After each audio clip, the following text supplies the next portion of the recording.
Bismillah, salatu wassalamu ala rasulillah. Assalamu alaikum wa rahmatullah. La troisième vidéo va la série en les lymphomes. Elle portera essentiellement sur l'épidémiologie ou un mot en la physiopathologie.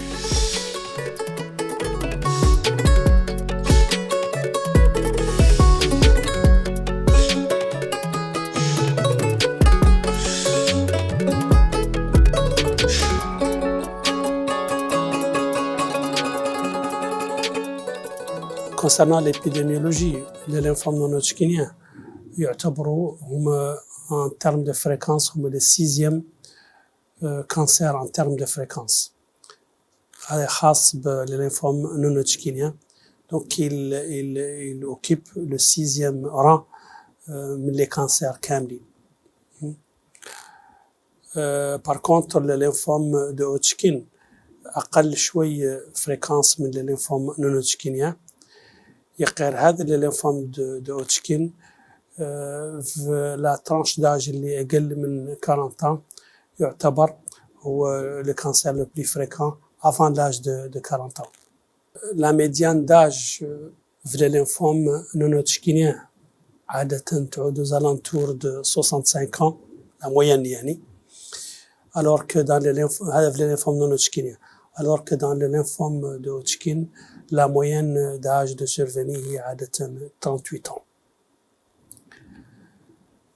Donc un mot sur la physiopathologie. Vous savez, les cancers d'une façon générale, c'est des mutations, voilà, des anomalies génétiques acquises, ou les anomalies génétiques soit sous forme de mutation, voilà, de translocation.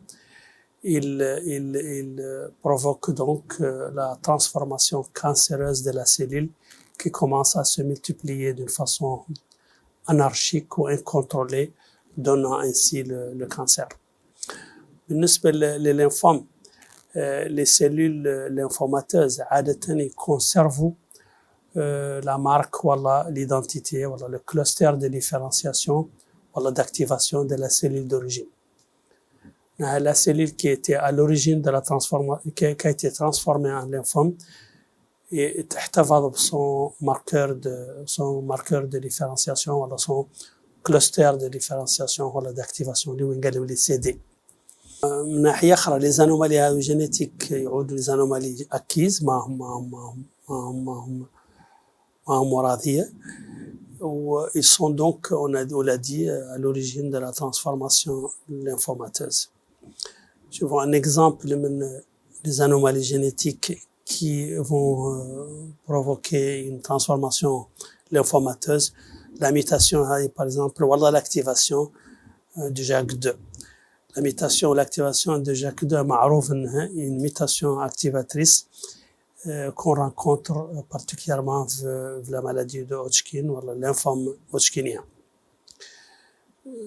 D'autres exemples en la transformation, la translocation هنا, par exemple la translocation MYC تنجبر والله on la rencontre في le lymphome B du foie à grande cellule اللي كنا نتكلم عنه ذاك إنه une urgence diagnostique ou thérapeutique. D'autres transformations اللي جبروا par exemple في البيركيت اللي هو un lymphome agressif زاد هو تجبر فيه la translocation 8-14.